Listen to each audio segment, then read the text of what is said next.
Action! Chers investisseurs, vous nous avez attendus pendant un petit moment. On a reçu pas mal de messages sur Instagram, sur WhatsApp, sur les commentaires YouTube. Et ça y est, on est de retour pour un nouveau podcast. Vous nous excuserez du coup. Plaisir. Ouais, franchement, ça fait plaisir. Vous nous excuserez pour la petite longue attente. Il a fallu qu'on se cale un petit peu dans tout ça. Mais on revient aujourd'hui avec un petit sujet sympa, mon Clem, n'est-ce pas?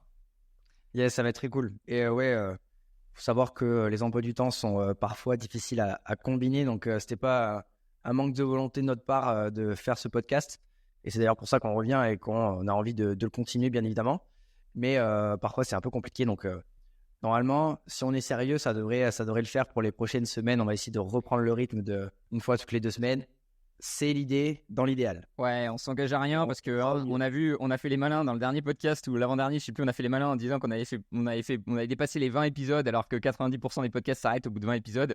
Et juste après, bah tu vois, c'est le cas classique du truc, tu sais, c'est le moment dans ta vie où tu commences à dire bon là ça va, je gère bien le truc, que tu te détends un petit peu et tu laisses partir le truc. C'est pareil en bourse, si tu commences à te dire bon bah c'est bon, j'ai bien investi, j'arrête un peu, enfin tu vois, je fais plus forcément mes dépôts. Un mois c'est cool, 2 mois c'est cool, 3 mois c'est cool, et au bout d'un moment tu te réveilles 6 mois plus tard et tu dis merde, je suis passé complètement à côté de. Tu vois, donc les habitudes, c'est vrai que c'est important de garder les bonnes routines, et donc je suis content qu'on reprenne tout ça, quoi. Surtout que pour faire le parallèle avec la bourse, moi j'ai toujours mon petit problème de trésorerie disponible avec l'histoire de la société qui n'est machin. C'est long, l'administratif en France.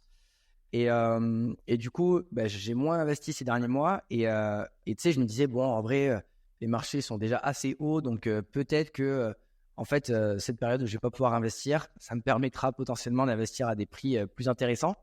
Et en fait, ça fait quand même 6 mois que ça fait que monter, voire même quasiment 1 an que ça fait que monter. Du coup, ça fait plaisir de voir justement certaines poches de valeur qui sont en train de se créer et certaines actions qui chutent fortement.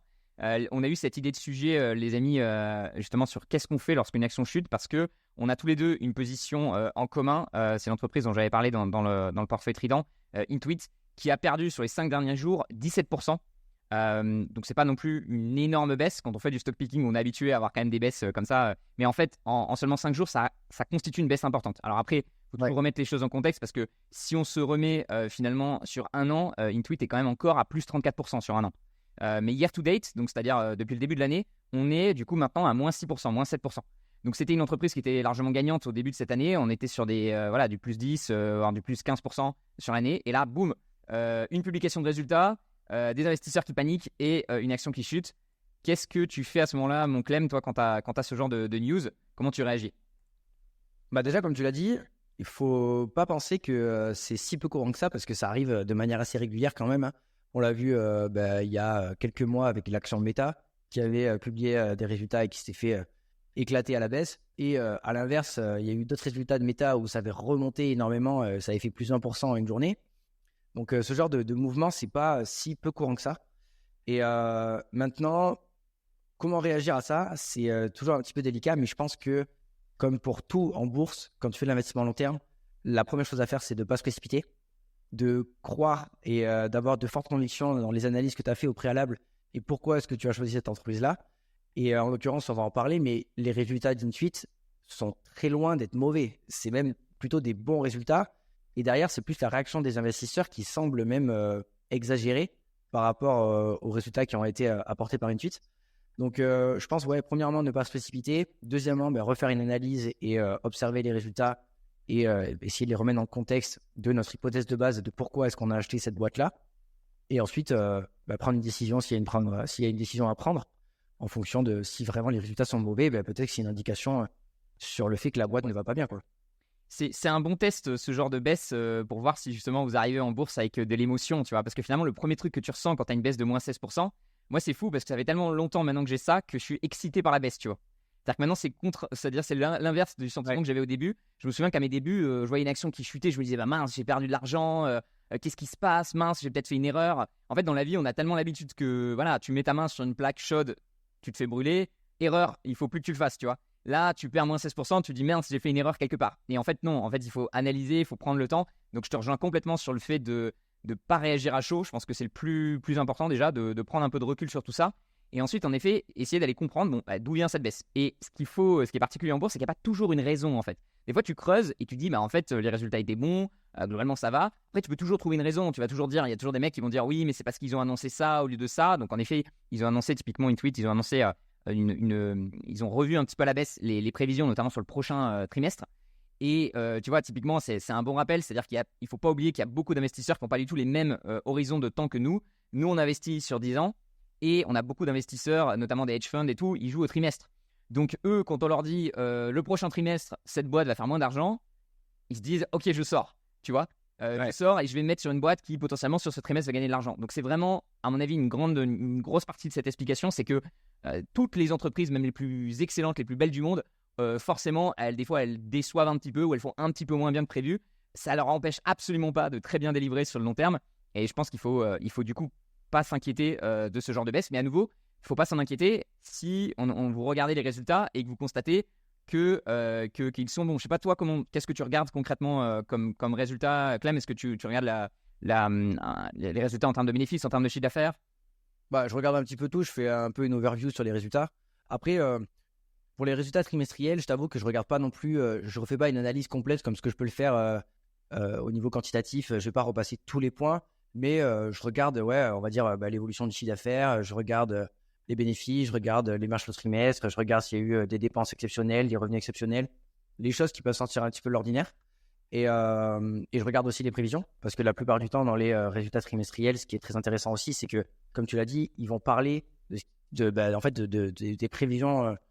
Parce qu'en fait, ce qu'il faut comprendre, c'est que les résultats trimestriels, pour nous, c'est des chiffres.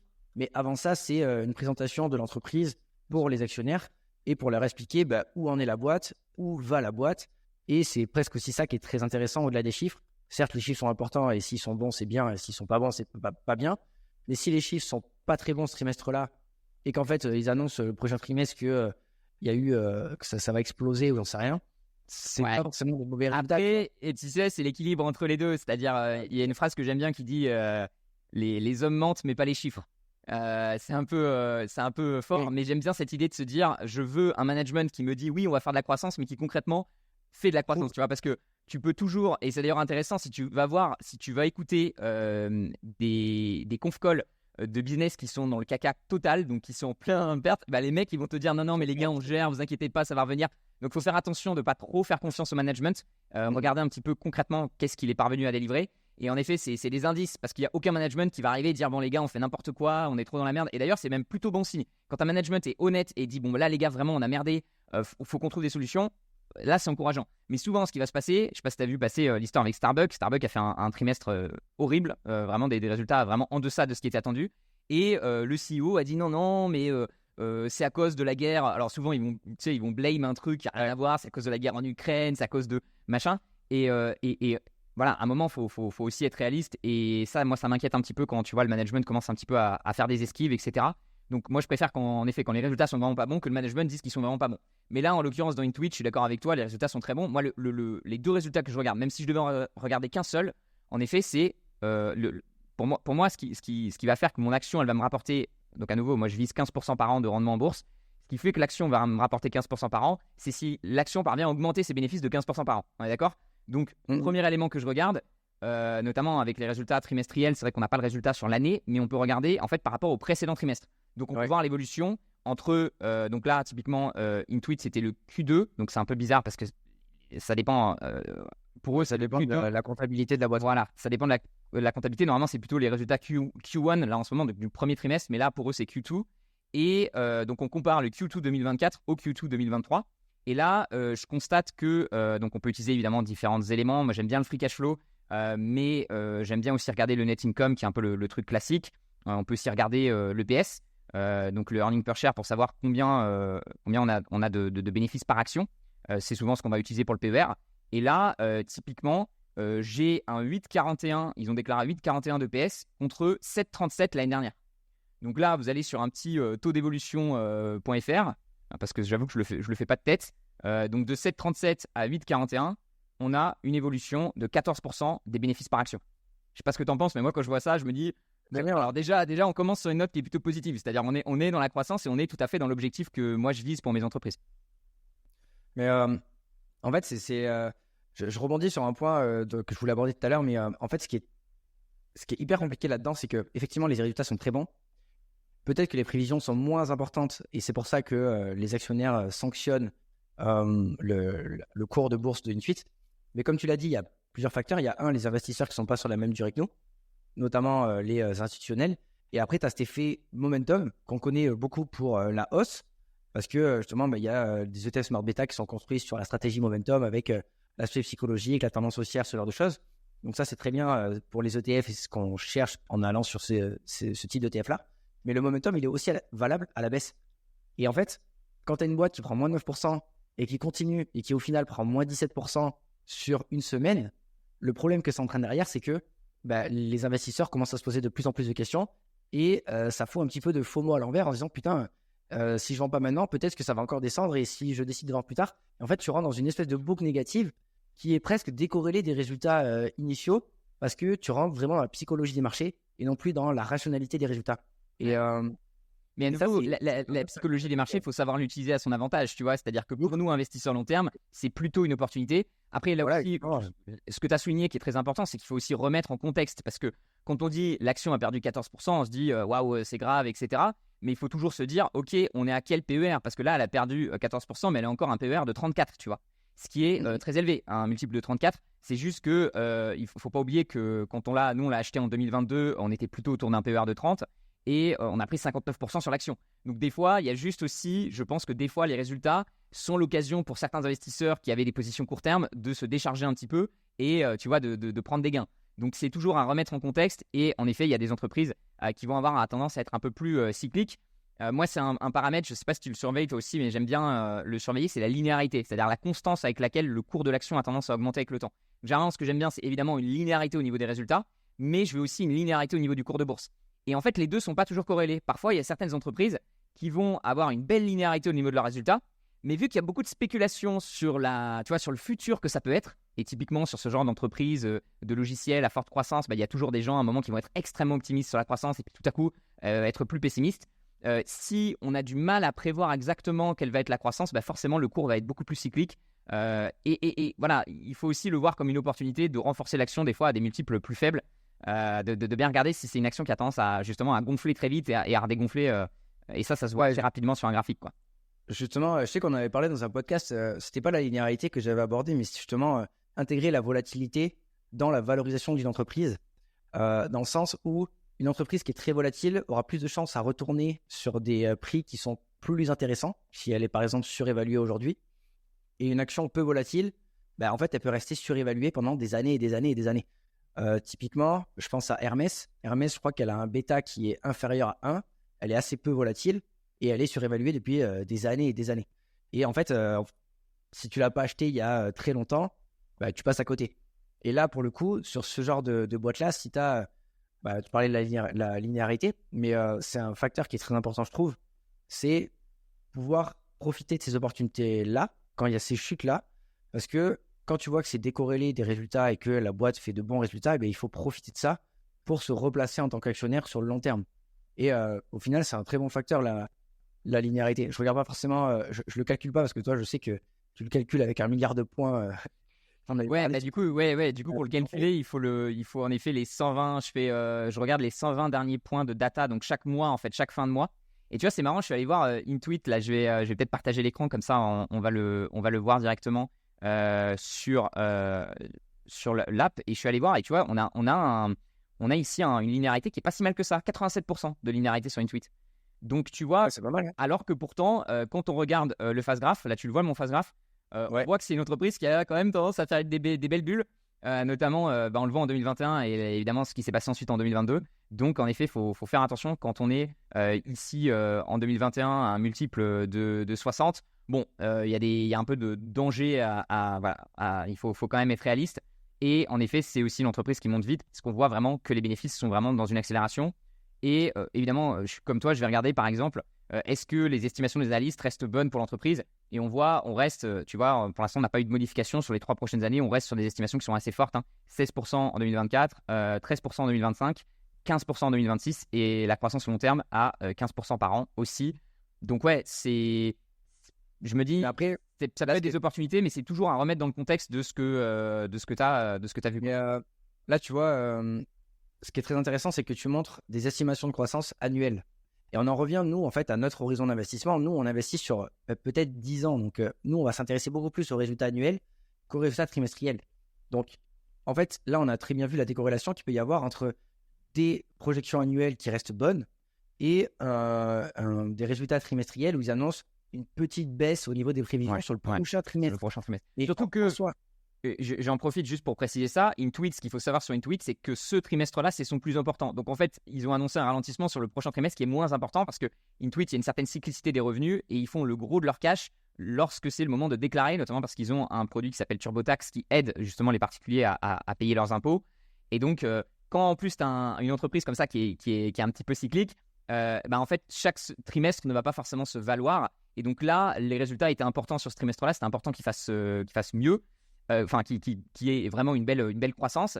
Et ce qui est important aussi de souligner, c'est que là, on a dit que Intuit avait fait 14% de croissance, mais si les analystes avaient prévu 16% ou 15%, eh bien, le titre qui va faire la headline, c'est Intuit déçoit. Tu vois. Donc ça aussi, je pense qu'il faut toujours remettre en contexte les choses. Quand quelqu'un vous dit « Ouais, Intuit n'a pas fait des résultats exceptionnels », ah oui, d'accord, elle a fait 1% de moins de croissance que ce qui était prévu. Bon, ça va, tu vois. Et donc, c'est toujours pareil, il faut remettre les chiffres derrière et en effet, pas tomber dans ce truc de court-termiste ou se dire « Oh là là, l'action a chuté, donc forcément, et je pense qu'en tant que débutant, on a vraiment ce côté qui est pas bon, c'est de se dire si l'action a chuté, c'est que forcément c'est mal, si l'action a monté, ça forcément que c'est bien. À nouveau, faut aller un peu plus loin que ça et regarder les chiffres pour voir concrètement ce qui se passe. De toute façon, ça serait bien connu si les marchés étaient 100% efficients. Tu vois, là, on va pas forcément se refaire des amis, mais là, pour le coup, je reprends l'exemple de Meta, mais Meta, c'est l'exemple type de la non-efficience des marchés. Clairement, ok, peut-être que c'est efficient à 90% et que globalement, les choses ont du sens à l'intérieur des marchés financiers, mais il y a quand même des aberrations. Et là, la question qui me vient pour faire un peu une transition sur Intuit et les entreprises qui ont été survalorisées pendant un certain temps, à partir de quel moment tu te dis ok, c'est bon, je peux y re-rentrer. Parce que Intuit était survalorisé là il y a peu. Est-ce que en fait, avec cette chute de moins 14, tu te dis, bon, là, je vais peut-être en profiter, ou alors, j'attends vraiment que ça revienne à un prix attractif pour rentrer, mais peut-être que ça y reviendra pas vraiment, et elle repartira sans toi. Tu vois ce que je veux dire ou pas ? Je vois, en fait, moi, la manière dont je fais la valo, c'est qu'en fait, j'ignore un petit peu le mouvement, on va dire, court terme, c'est que je la recalcule tous les lundis, tu vois. Donc, en fait, je recalcule mes valos tous les lundis, on a un système automatisé, et quand mon espérance de gain sur les 5 prochaines années est supérieure à 10% par an, donc en fait, il y a deux choses que j'essaie de battre, c'est un rendement supérieur à 10% par an, et j'essaie de battre à la fois le rendement estimé du S&P 500 et le rendement évidemment du taux sans risque, qui est aujourd'hui autour des 4-5%. Donc à nouveau, si je laisse mon argent sur des comptes, je sais que je vais gagner 5% par an. Si aujourd'hui avec le S&P 500, dans les dernières estimations que j'ai faites, moi, je suis sur 7% par an. Donc voilà, pour moi, j'estime qu'une entreprise devient intéressante à partir du moment où son futur rendement estimé est supérieur à 10% par an. J'aime bien aussi, et je crois qu'il me semble que toi aussi tu le fais, Clem, de regarder un petit peu ce que pensent différents sites de la valorisation actuelle de l'entreprise. Donc c'est intéressant d'avoir son propre système de valorisation et aussi de regarder ce que pensent d'autres sites pour pouvoir un petit peu comparer, se faire un petit peu des moyennes. Moi, j'en utilise 3 et typiquement, en ce moment, ils me mettent Intuit à 5% de survalorisation. Donc, ils estiment encore que Intuit est survalorisé. La moyenne, elle est à $534 de valeur pour Intuit. Donc, on a $600 sur Gros Focus, $520 sur Morningstar et $483 sur Alpha Spread. Je fais une moyenne des 3, donc on est à $534 aujourd'hui de prix juste d'après ces sites. Et à l'heure actuelle, elle est à $563, donc encore 5% dessus. Mais clairement, elle s'est vraiment rapprochée sur ces dernières semaines de ce prix. Et donc, pour moi, c'est un signal. Je vais me dire, tiens, je vais repasser sur la valorisation de manière un peu plus focus ce lundi et me dire, voilà, quel est le rendement que je peux espérer faire. Et ça peut se faire assez facilement une fois que tu sais à peu près la croissance que va faire la boîte et tu sais également quel est le multiple auquel elle va pouvoir s'échanger. Si tu veux, on peut même se le faire en live là. Mais en fait, le reste de la question, parce que là, tu as répondu à 80%, mais est-ce que à partir de quel moment tu dis ok, il faut que je sois drastique dans cette décision-là et je n'y déroge pas, tu vois, tant que ça ne passe pas le cap de ça va me rapporter plus au niveau de mes estimations, et là j'y vais. Mais si tu flirtes avec, tu vois, est-ce que tu commences à te repositionner? Est-ce que tu acceptes en fait une valorisation qui est un petit peu trop élevée au risque de l'acheter un petit peu trop cher, mais au moins tu te prémunis du fait qu'elles repartent sans toi et qu'elles repartent dans des multiples qui ne sont pas intéressants et tu n'as pas profité de cette baisse pour te replacer sur une action qui est foncièrement intéressante. Ouais, je vois ce que tu veux dire. Tu parles des entreprises qui t'échappent toujours. Tu as des entreprises, Ouais. tu parlais de Hermès, je pense qu'il y a des gens qui se disent, ça fait 10 ans, qui se disent Hermès c'est trop cher, Hermès c'est trop cher. Et en fait, voilà, c'est pareil aux États-Unis, il y a Costco comme ça qui a toujours tendance à grandir. Donc en effet, sur des entreprises comme ça qui ont toujours tendance à grandir, peut-être qu'il y aurait une stratégie de se dire, bon, dès qu'il y a une chute, j'en profite. Maintenant, à nouveau, moi, le but, c'est quand même de faire, voilà, que le prix fasse sens. Et donc, non, moi, je vais pas trop déroger à ma règle, c'est-à-dire, je vais me dire, c'est pas grave, si une tweet a chuté et qu'elle rebondit directement derrière, je serais passé à côté, c'est ok. Je pense qu'en bourse, il faut accepter que tu pourras pas faire tous les coups et que si tu veux te positionner sur la boîte, à nouveau, il faut que le prix fasse sens. Là, tu vois, je t'ai mis rapidement, tu vois, le multiple qui me semble juste sur une tweet sur les 5 prochaines années. Donc, on est sur un multiple de 27, ce qui est, tu vois, historiquement très rare qu'une tweet s'échange à 27. On voit que les dernières fois où l'entreprise s'échange à 27, c'était plutôt en 2014 ou en 2016. Mais à nouveau, moi, je préfère toujours bosser sur un multiple, une contraction du multiple sur les années qui vont venir, surtout que la croissance va potentiellement ralentir. Donc, cette courbe rose, elle me permet de voir un petit peu quand est-ce que l'action est vraiment sous-évaluée. J'estime que quand on passe sous la courbe rose, c'est vraiment sous-évalué. Et tu vois, je vais faire mon forecasting comme ça. Je vais mettre ici. Là, je vais mettre mon estimate. Donc, j'ai les estimations ici long terme de croissance. Et ici, j'ai les estimations des analystes. Donc que je peux baisser, etc. Et tu vois, je suis parti sur combien ici? Je suis parti sur une croissance de 14%. Donc j'ai baissé un petit peu, tu vois, parce que là, ils sont environ à 15.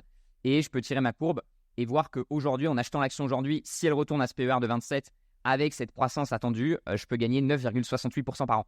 Donc tu vois, c'est tout juste pour moi qualifié. Si on arrondit au supérieur, on va dire que ça fait 10% par an. Donc c'est tout juste un prix qui peut être intéressant pour moi. Mais à nouveau, si c'est plus faible que ça, je n'investirai pas, tu vois. Ok. Mais ouais, tu te laisses une petite marge de manœuvre quand même au cas où en fait, l'action est quand même très intéressante et tu te dis, si elle est à 9,70, tu vois, c'est pas forcément un no-go, quoi. Je vais arrondir, donc j'arrondis toujours pour l'affichage. Donc en effet, quand je dis 10%, c'est 9,5 en fait pour moi, parce que tu sais, quand tu arrondis sur Sheet, ça te fait un chiffre à 10. Donc je me suis dit, c'était trop compliqué de faire des 10% bleus, des 10% verts. Donc en fait, quand c'est arrondi à 10% vert, je considère que ça reste suffisamment bon. Et à nouveau, on est au-dessus du S&P 500 et on est sur une estimation pour moi qui reste prudente. Alors à nouveau, il y a des gens en commentaire qui vont nous dire, mais 27, c'est beaucoup trop cher. Normalement, une entreprise, ça se vend à un multiple de 15, tu vois. Et, voilà, moi je me dis toujours, il faut faire la différence.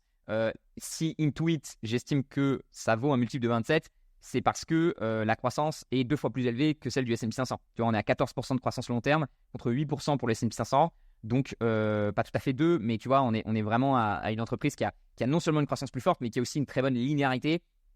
Et donc là, c'est l'analyse du business que tu connais. Une fois que tu analyses le business, tu te rends compte qu'ils sont extrêmement dominants dans leur marché, donc ils ont quasiment zéro concurrence. C'est vraiment un monopole sur la déclaration des impôts et également sur la comptabilité aux États-Unis, notamment pour les petites entreprises. Et c'est des revenus qui sont extrêmement stables. Donc ça se paye cher, tu vois, parce que les revenus du S&P 500, ils peuvent être cycliques. Alors, les revenus de Nvidia, ils sont en plein boom, mais demain, ils peuvent chuter. Ou il y a plein de revenus, des banques, etc., qui pèsent quand même assez lourd aussi dans l'indice, qui peuvent varier en fonction des conditions économiques. Je pense que Intuit, typiquement, payer ses taxes et faire ses impôts, tu vois, faire sa compta et faire ses impôts, c'est des trucs où, quoi qu'il arrive, il faudra que tu continues de payer. Donc, voilà. Et c'est pour ça qu'il faut faire attention avec les PER. Ça va vraiment dépendre du business model de l'entreprise. Et plus l'entreprise va être prédictible, plus elle va être de qualité. Tu parlais tout à l'heure d'Hermès, par exemple. Plus généralement, les multiples vont se payer cher. Donc, il faut toujours adapter un peu son système. Et voilà, moi, la limite que j'ai un petit peu, on va dire, c'est que je vais jamais prévoir un multiple de plus de 30, tu vois. J'estime qu'entre 20 et 30, c'est un peu le sweet spot. Et j'essaie toujours de caler mes entreprises entre 20 et 30. Au-delà, je vois que si tu rentres un peu dans tu payes très cher. Ouais, mais après, en fait, c'est un peu la contrepartie de la stratégie action qualité que nous deux on recherche. Tu peux pas. En fait, le marché est quand même globalement conscient que certaines boîtes sont de meilleure qualité que les autres. Genre, tu vois, je pense que t'en es conscient, j'en suis conscient aussi. Quand tu vois que, par exemple, une boîte comme Visa ou Mastercard sont de très bonne qualité, on n'est pas les seuls à le voir, tu vois. Donc, forcément, il y a peut-être plus d'investisseurs, il y a peut-être des multiples qui sont plus gros, mais ça fait partie du jeu aussi. Genre, tu peux pas avoir des boîtes de très bonne qualité à des prix complètement bradés, ou alors c'est que peut-être il y a une information qui nous a échappé, ou que c'est vraiment un truc exceptionnel et ça arrive très rarement. Mais tu vois, c'est intéressant parce que tu parlais de Mastercard. Tu vois, Mastercard, en effet, sur les 10 dernières années, on a un multiple de 33 et sur les 5 dernières années, un multiple de 37. Donc, c'est typiquement le genre d'entreprise, en effet, qui se vend à un multiple très élevé parce que à nouveau les revenus sont extrêmement réguliers. Maintenant, il faut faire attention parce que plus ton multiple il s'étend et plus tu as le risque qu'il y ait une contraction. Enfin, s'il y a un mauvais résultat, non seulement ça fait baisser évidemment le multiple parce que les résultats baissent, mais les gens peuvent très rapidement contracter le multiple. Et c'est pour ça qu'il faut être très prudent sur ces estimations long terme. Et tu vois, c'est marrant parce qu'une entreprise comme Google, tu vois, qui est pourtant une entreprise quand même assez quali, le multiple est beaucoup plus faible. Tu vois, sur 10 ans et sur 5 ans, on est à 25. Contre, à nouveau, on a dit Mastercard qui était plutôt dans les 33-37. Donc ça va dépendre des boîtes et je pense que Google est plus faible, notamment parce que la publicité, typiquement, c'est un business qui est plus cyclique et qui peut, les investisseurs se disent il est possible que ça se retourne plus rapidement. Et Meta est le meilleur exemple de ça. Après, il y a vraiment des excès. Quand tu avais Meta à un moment, en 2022, il y avait des moments où elle se vendait à un multiple de 12, quoi. Donc c'est vrai que il faut aussi rester réaliste par rapport à ce que vaut ce genre d'entreprise, quoi. Surtout, et je trouve qu'un élément, c'est de comparer au S&P 500 parce que le S&P 500, tu sais que c'est la moyenne. Tu te dis, ok, le S&P 500 à l'heure actuelle, tu vois, j'ai la stat ici, on est à un multiple de 24. Est-ce que cette entreprise qui se vend à un multiple de 30, est-ce que l'extension par rapport au S&P 500, elle est justifiée ou pas? Et bien là, c'est là que tu regardes les caractéristiques. Est-ce qu'elle a une meilleure croissance que le S&P 500? Est-ce qu'elle a un meilleur business que la moyenne du S&P 500? Est-ce que les revenus sont plus linéaires? Voilà, c'est vraiment ça qu'il faut regarder. Après, genre, je repense à Meta, mais tu vois, c'est pas une entreprise, enfin, c'est une entreprise qui est une belle boîte, mais pas forcément une entreprise d'ultra haute qualité comme ce que tu peux rechercher. Et moi aussi, il y a quand même quelques petits points. On l'avait discuté d'ailleurs dans un podcast par rapport à Zuckerberg et tout ça. Mais c'est vrai que quand ça s'était pété la gueule, c'était il y a 2 ans, je crois, c'était en 2021, je sais plus précisément. Mais effectivement, quand tu te retrouves avec une boîte comme ça, un multiple de 12, ça donne presque envie de, tu vois, de pas de faire all-in, mais de se dire, je déroge à ma règle des entreprises de qualité parce que, en fait, cette boîte-là est peut-être un peu moins qualitative que le cœur des portefeuilles qu'on a.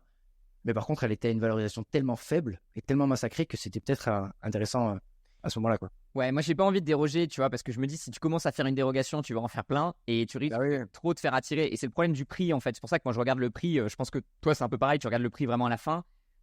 Si tu regardes trop le prix, tu vas toujours vouloir être tenté par des entreprises qui passent pas tout à fait tes critères, mais le prix est vraiment intéressant. Donc il faut faire attention à ça parce que parfois le prix est vraiment intéressant pour une bonne raison. Meta en l'occurrence, ça a rebondi, mais tu as plein d'entreprises qui n'ont jamais rebondi et tu vois où tu peux vraiment voilà, prendre cher, quoi.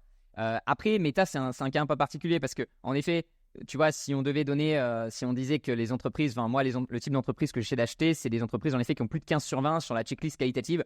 Et j'ai pas analysé Meta en détail, mais je pense que Meta serait peut-être à 13-14. Tu vois, je pense que c'est vraiment le genre de boîte qui a des très très bons résultats financiers, mais c'est vrai qu'il y a des petits red flags qui font un petit peu peur.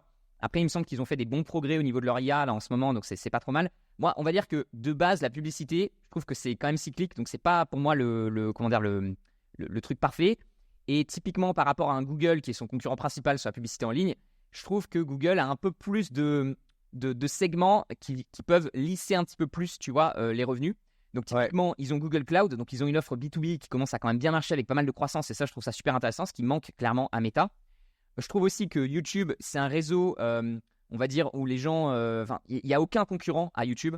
Dans le type de format, hein, je parle, parce que tu vois, tu peux parler de Netflix, tu peux parler des shorts, tu peux parler d'Instagram, mais c'est pas pareil. Tu vois, les gens qui aiment YouTube, ils aiment vraiment YouTube et il n'y a aucune autre alternative, tu vois, à l'heure actuelle. Donc pour moi, j'adore ça, alors que je trouve que Instagram et Facebook, il y a TikTok, tu vois, tu peux un peu plus switcher. Alors c'est peut-être aussi parce que je suis un peu moins utilisateur. Donc ça, c'est le deuxième souci. Et puis, tu vois, Google, il commence à développer aussi des modèles à abonnement sur Google Drive, donc le côté utilitaire. Ils ont aussi finalement développé l'abonnement avec YouTube Premium. Donc je trouve que tout ça, ça lisse un petit peu les résultats et ça va leur permettre, je pense, à terme de s'éloigner peut-être d'un business qui est que de la pub.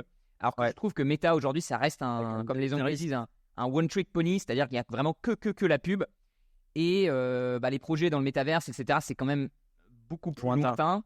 Il y a un peu WhatsApp et Messenger qui sont un peu de l'utilitaire comme fait Google, tu vois, où je me dis là c'est intéressant parce que voilà, mais c'est pas forcément très monétisé. Donc en effet, moi mon analyse c'était très bonne boîte, mais tu trouves vraiment que la pub c'est si cyclique que ça? Parce que on est quand même dans une phase là où depuis 2 ans on a eu une forte inflation, les taux d'intérêt sont montés, donc globalement c'est pas forcément des caractéristiques très propices aux petites boîtes, aux annonceurs pour cramer du fric. Et je sais pas, mais je sais pas ce que t'en penses toi, mais j'ai l'impression qu'autour de nous il n'y a jamais eu autant d'argent, tu vois. Genre, Rien que dans la sphère infopreneur, c'est con, mais il y a des gens qui crament un fric monstre sur les régies publicitaires et ils ont vraiment beaucoup d'argent. Donc nous, c'est petit, c'est dans notre cercle de connaissances à nous. Mais globalement, j'ai pas eu l'impression que c'était si cyclique que ça et que les gens ont arrêté de faire des annonces. Après, il faut se méfier un petit peu. Alors déjà, il y a deux choses. Je pense que historiquement, oui, la publicité, c'est sûr, c'est cyclique. C'est-à-dire que si tu regardes le budget d'entreprise, généralement, elles vont payer leur logiciel, elles vont payer les dépenses obligatoires. Donc typiquement, elles vont payer Microsoft, elles vont payer Salesforce, elles vont payer Intuit et ensuite, elles vont payer Meta et Google pour faire de la pub. Donc c'est très important la pub parce que ça dépend vachement du business model. Tu as des business models qui reposent complètement sur la pub. Moi, je le sais très bien parce que j'ai fait l'e-commerce, j'ai dépensé plus d'1 million d'euros en pub Facebook et à un moment, j'étais complètement dépendant de Facebook et sans Facebook, mon business n'existait pas. Donc tu as certains business en effet qui deviennent extrêmement dépendants et limite, lorsqu'ils arrêtent de dépenser de la pub, c'est qu'ils ferment, quoi, tu vois.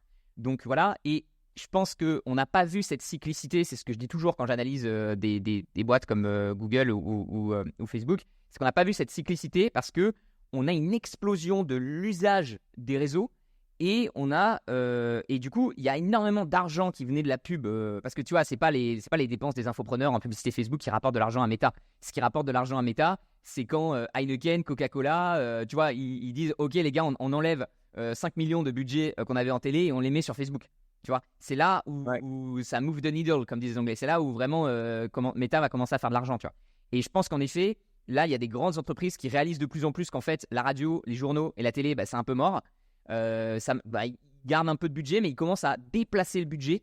Et c'est vraiment une tendance de fond qui est en train de se jouer et qui va encore se jouer sur les 5 à 10 prochaines années.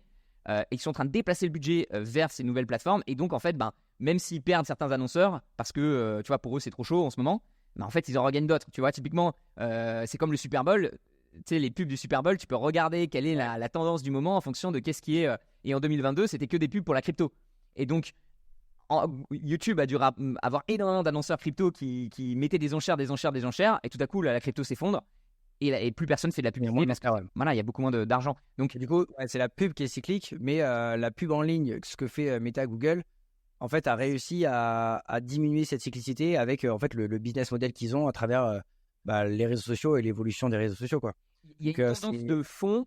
Après, attention, parce qu'à un moment, elle va ralentir. C'est-à-dire, à un moment, tout le monde aura Facebook. Voilà, à un moment, il y a un nombre d'attentes. Enfin, déjà, on se plaint d'ailleurs beaucoup. Je sais pas si tu as vu, là, j'ai vu Fabien Olicard qui avait sorti une vidéo là-dessus.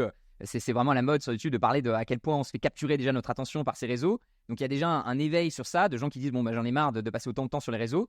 Et donc, je pense que, tu vois, moi, j'aime pas, c'est vrai que j'aime pas le modèle pure publicité. Et d'ailleurs, j'adore payer. Je sais pas toi si c'est ton cas. Moi, je suis abonné à YouTube Premium. Netflix, je paye aussi pour pas avoir les publicités. J'avoue que moi, je préfère, voilà, tu vois, payer et ne pas avoir de pub. Alors, c'est aussi parce que je gagne quand même pas trop mal ma vie. Mais je trouve que c'est plus sain. Je trouve que vraiment de la pub qui t'est balancée. Je trouve que ça peut détériorer l'expérience en fait utilisateur et que du coup, ça peut des fois décourager d'utiliser le réseau. Même si de toute façon, ça a toujours été le cas. Hein. Genre, quand tu regardes Koh-Lanta et que tu tapes 10 minutes de pub, ça casse les noix à tout le monde. Et en fait, tu sais que nous, avec Marie, on en est arrivé au point de ne pas regarder Koh-Lanta le mardi soir, mais le regarder le mercredi pour le regarder en replay et pouvoir passer les pubs. Donc, c'est vrai que les pubs saoulent tout le monde. Ah, puis la télé, ils abusent. La télé, ils ont vraiment, tu vois, c'est vraiment l'exemple. Ils ont maximisé le truc. Et au point d'en dégoûter les gens. Au point d'en dégoûter les gens. Il va falloir faire attention. Et là, du coup, pour le coup, c'est un sujet très intéressant parce que c'est là où Google, Meta et en tout cas toutes les régies publicitaires vont devoir être très forts pour réussir à faire cette transition entre on fait des pubs, les gens payent pour des pubs, mais on casse pas trop les couilles. Et ce qu'ils font avec YouTube, c'est très fort parce qu'ils permettent aux annonceurs de faire des pubs, aux gens qui acceptent de voir des pubs et les gens qui ne veulent pas avoir des pubs, ils prennent YouTube Premium et derrière Google récupère quand même de l'argent. Ouais. Et en fait, c'est là où ils sont très smart, c'est qu'ils vont récupérer sur tous les tableaux et faire cette transition entre full pub et 80% pub, 20% de service et essayer de retrouver un petit peu, c'est un peu la tendance de fond de toutes les boîtes tech, j'ai l'impression en ce moment. Enfin, peut-être pas toutes les boîtes tech, mais Apple par exemple, c'est toujours pareil. Ils étaient très très focus hardware et petit à petit, ils sont de plus en plus en train de monter les services parce qu'ils se rendent bien compte qu'en fait, les iPhones ne vont pas pouvoir en vendre 5 milliards tous les ans. Au bout d'un moment, ils vont être un peu capés, tu vois. Et cette transition-là est très intéressante à regarder sur les boîtes. Ouais. C'est le passage au modèle hybride, ce que tu expliques entre Netflix, typiquement, ils avaient dit pendant longtemps, on fera jamais de pub, il n'y aura jamais de pub parce qu'on préfère privilégier l'expérience utilisateur. Et là, tu vois, ils ont abandonné, ils ont dit, non, en fait, c'est bien de faire un tiers qui est moins cher. Donc, ils ont trouvé tu payes quand même pour voir des pubs. Alors ça c'est fort aussi Netflix, mais il y a des gens qui acceptent de payer moins cher. D'ailleurs, au passage, je pense que c'est une grave erreur de payer de payer moins cher pour voir des pubs, parce que en fait, ce qu'il faut savoir, c'est que tu rapportes plus. Typiquement YouTube, je crois que l'abonnement, il y a plein de mecs, j'ai vu de se plaindre de l'abonnement YouTube Premium qui doit être à 13 balles par mois. Mais en fait, ce que ces gens se rendent pas compte, c'est que YouTube gagne beaucoup plus d'argent à te balancer de la pub. C'est-à-dire que je crois que le revenu par utilisateur sur YouTube en pub, je vais dire une bêtise, mais tu vois, il est beaucoup plus élevé. C'est-à-dire qu'il est peut-être à 20, 30 ou 40 euros par mois par utilisateur. Regarde nos CPM, rien que nous, nos vidéos, on a 13 euros. Et Voilà. c'est nous, c'est pas YouTube, c'est ce qui nous rétrocède à nous. Tu vois. Ouais. Et donc, du coup, et 1000 vues, et t'imagines le nombre de vues, enfin, le nombre, évidemment, ça va dépendre du. Tu vois, c'est-à-dire qu'un mec qui est abonné à YouTube Premium, qui regarde 3 vidéos dans le mois, évidemment, YouTube, ça va lui rapporter plus que s'il n'y avait pas YouTube Premium et qui regardait que 3 vidéos, donc 3 publicités. Mais un mec qui regarde pas mal de vidéos YouTube, bah, ça fait quand même beaucoup de publicités. Et après, l'argument qu'on sort toujours les gens, moi, mes potes, ils me disent toujours ça, ils me disent, ouais, mais moi, la pub, ça m'affecte pas, je suis pas du tout influencé, etc. Et en fait, la réalité, c'est qu'il faut bien comprendre que l'annonceur qui est derrière, il va pas dépenser 30 euros sur ta tête s'il n'est pas certain que derrière, tu vas acheter au moins 60 euros de produit. Donc, il faut pas se sentir, tu vois, invincible par rapport à ça. Et généralement, en fait, c'est pour ça que moi, limite, je me dis, s'abonner à YouTube Premium, c'est presque rentable, dans le sens où je paye 12 euros pour pas voir des pubs qui m'en feraient dépenser 60, tu vois. Ouais. Et donc, je vais un peu plus loin dans le truc, mais ouais, je pense qu'il faut se méfier. Surtout que si les pubs sont en train de tourner et parfois on les voit et on les revoit et on les re-revoit, c'est que les pubs elles sont rentables, les gars. Parce que à partir du moment où une pub elle marche pas, les gens ils la coupent. Ça, c'est Donc si elle fonctionne, c'est qu'il y a des gens qui se font happer par ça. Et moi, tu vois, pour le coup, je sais pas parce que je suis pas hyper sensible aux pubs. Vraiment très peu. Il me semble pas. C'est inconscient. Franchement, c'est inconscient. Donc, en vrai, moi aussi, en fait, tout le monde dit ça. En fait, moi, j'ai remarqué, tout le monde dit ça. Personne dit, tu vois, t'as aucun mec qui dit, ah ouais, moi, dès que je vois une pub, j'achète, je trouve ça incroyable et tout. Parce que de base, ça fait mal de sortir le portefeuille. Mais la publicité, là où elle est forte, tu vois, c'est que généralement, ça va te mettre une image dans le cerveau, tu vois. Et c'est des trucs tout bêtes, mais c'est genre au supermarché. Tu dis, tiens, je m'achèterais bien un peu de fromage. Et ben, si t'as vu une pub avec le Kiri, tu vois, tu vas être attiré par Kiri parce que c'est la marque, tu vois. Donc, il faut pas oublier que. C'est l'influence. C'est de l'influence très à long terme. C'est ça. C'est que c'est pas genre. Nous, on connaît les pubs d'infopreneurs où il faut faire du cash tout de suite. Donc l'idée, c'est d'avoir un truc pour direct ça convertisse. Mais pour beaucoup de marques, l'idée, c'est de construire l'image de marque et que ça soit top of mind. Tu vois, comme disent les Anglais, c'est-à-dire dès que tu penses à, ok, je cherche un logiciel, par exemple pour ma comptabilité. Et ben j'ai vu ce logiciel, donc je vais aller vérifier ce qu'ils font, tu vois. Et c'est ça en fait presque souvent que les publicitaires cherchent à obtenir. Mais d'ailleurs, ça serait une stratégie à tester pour le genre de business qu'on a nous, tu vois. Au lieu de faire des pubs en mode vente, faire des pubs en mode juste découvre mon univers et découvre ce que je fais, tu vois. Ce serait peut-être moins agressif. Bon, je sais pas si ça marcherait, mais on s'égare un peu, mais ça serait. Ouais, non, mais c'est sûr que branding plus fort, quoi. Toutes les pubs sont pas mauvaises. Et moi, je t'avoue que je prends même du plaisir là sur Amazon Prime. Maintenant, tu sais, on a les pubs, ils ont remis les pubs. C'est d'ailleurs Amazon, c'est vraiment s'il y a une entreprise où je me dis elle est sous-cotée en termes de publicité, c'est Amazon parce que ils font énormément de cash avec la partie publicitaire sur du coup la marketplace, mais également ils ont commencé à mettre des pubs sur Amazon Prime. Et ma chérie, elle s'en plaignait parce qu'elle me dit, mais on paye Amazon Prime. Je lui dis, oui, mais en fait, Amazon Prime, on paye, tu vois, ça doit être 50 balles par an. 80, Alors que Netflix, je dois payer 50 euros par mois. Donc j'ai plusieurs comptes et tout. Mais je veux dire, c'est pas tout à fait le même pricing. Et je crois que maintenant, il y a encore une option. Donc Amazon, pareil, ils t'ont laissé le choix. Je crois que tu peux payer une option pour pas avoir les pubs. Et là, limite, vu que c'est pas, il y en a pas trop, tu vois, il y en a de temps en temps quand on regarde un peu Amazon Prime. Et ben, je me dis, et c'est marrant, j'aime bien en fait. Parce que tu sais, ça te dit, ah tiens, cette marque, elle fait ça, ok. C'est intéressant d'un point de vue marketing d'analyser comment ils essaient de capturer l'attention, le message qui est utilisé. Donc j'avoue qu'il y a un peu une passion pub qui revient. Quand on ne voit pas trop souvent, on va dire que ça reste agréable, mais autrement. C'est vrai que des pubs bien faites, mine de rien, c'est beau au niveau de la construction. Hein. Par exemple, les pubs Apple, tu n'as jamais l'impression qu'ils te vendent un iPhone. Mais en fait, ils te le vendent en mode subconscient. C'est très fort, tu vois. Ouais, c'est un lifestyle. Ouais. Mais comme plein de pubs, en fait, ils montrent pas forcément les pubs de bagnole, tu vois. Les pubs de bagnole, ils disent pas acheter cette voiture parce que elle a un volant carré, tu vois. Par exemple. Ouais, et ils vont te montrer une famille, machin.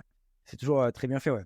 Ouais, ils vont te vendre pas juste le produit, mais vraiment le bénéfice que tu vas pouvoir en tirer. Et des fois, les bénéfices sont très inconscients, très émotionnels.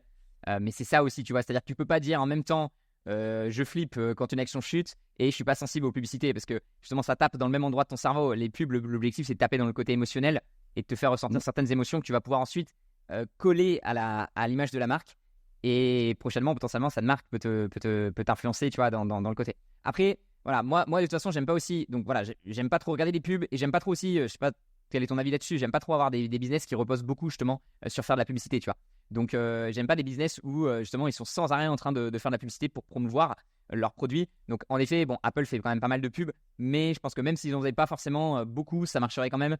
Donc, c'est aussi un élément que je regarde parce que des fois, tu as des startups où en fait, tu as 80% du budget, comme moi avec mon ancien site e-commerce, où tout part dans la pub parce que tu n'arrives pas suffisamment à créer de la fidélité avec tes clients existants, quoi. Ouais.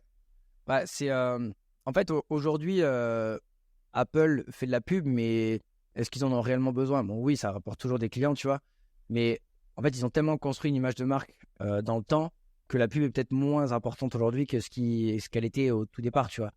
Et je pense que c'est aussi enfin, tu vois, l'image de marque, on en revient un peu à l'avantage concurrentiel et l'image de marque, mais que ce soit à petite échelle comme la nôtre ou à une grande échelle comme celle des big boîtes. Mais une entreprise qui arrive à être rentable et avoir un très très bon business sans avoir besoin de payer pour ses utilisateurs, c'est très très fort. Et tu vois, c'est un peu le problème d'Amazon et sa marketplace, tu vois. Genre, c'est pas de la pub, mais en fait, ils mettent les prix au rabais pour acquérir des clients et en fait, ils sont pas rentables là-dessus. C'est un peu le même délire. Ouais, après, tu vois, Amazon, moi je trouve que c'est quand même. En fait, c'est plutôt malin parce qu'en fait, ils ont développé. Ils sont devenus complètement dominants sur la partie e-commerce et aujourd'hui, justement, ils font de la pub avec les services qu'ils ont à côté. Donc, la partie service, évidemment, aux entreprises avec Amazon Cloud et la publicité aussi que payent. Tu vois, t'imagines, les mecs, ils vendent leurs produits sur Amazon et ils payent aussi Amazon pour faire de la publicité pour que leurs produits soient mis en avant. Donc, franchement, quand tu parles à des vendeurs Amazon, ils vont te dire que c'est un business, tu vois, bah, typiquement, c'est le genre de business qui est compliqué parce que tu es complètement, comme moi avant, j'étais dans mon site e-commerce, j'étais complètement lié à Facebook et Shopify, on va dire. Là, eux, ils sont complètement liés à Amazon. Et je pense que c'est une publicité qui est très, très ciblée, tu vois, parce que quand tu vas sur Amazon et que tu cherches quelque chose, c'est que tu veux vraiment acheter quelque chose, tu vois. Alors que la publicité sur Google, des fois, tu tapes quelque chose, tu veux pas acheter, tu veux juste consulter, tu vois. Donc, c'est aussi intéressant de voir les différents modèles de publicité. Et c'est pareil, Facebook et Instagram, ils ont ce challenge de dire, bon, bah, le mec, il est en train de scroller, il a pas envie de voir une pub. Et donc, tu es un peu obligé d'utiliser des publicités qui sont un peu détournées pour, tu vois, capturer l'attention et ensuite essayer d'emmener vers le produit. Et c'est sûr que ce qui est très fort aujourd'hui, et c'est aussi pour ça que je me dis, il faut se méfier de la publicité en tant que consommateur, c'est que avec l'intelligence artificielle, toutes les publicités sont testées et tu peux être sûr que la publicité qu'on va te montrer, c'est probablement un produit qui a beaucoup plus de chances de te plaire par rapport à la publicité à la télé. Tu vois, quand on était gamin, on avait des publicités, en fait, c'est balancé sur tout le monde. Donc nous, on avait 8 ans, on voyait des publicités pour les bagnoles. Ouais, c'est pas ciblé. Donc c'est ça aussi, tu vois, qui fait la force de la publicité digitale. Et je pense que j'ai pas suffisamment mis l'accent là-dessus. C'est le ciblage.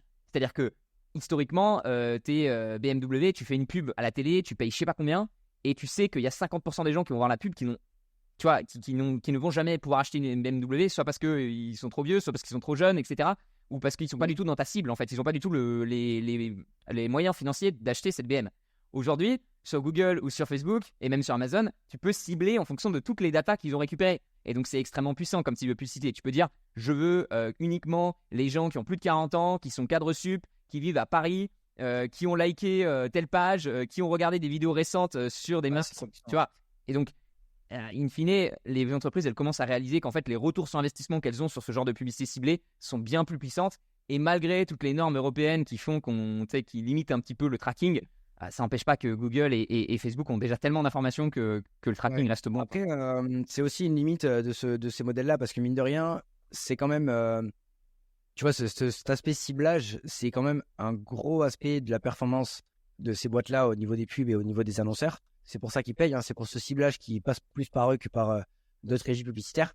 Mais ça met un gros point d'interrogation sur qu'est-ce qui se passera si vraiment, au niveau politique et au niveau réglementation, il y a des choses qui changent pour de vrai.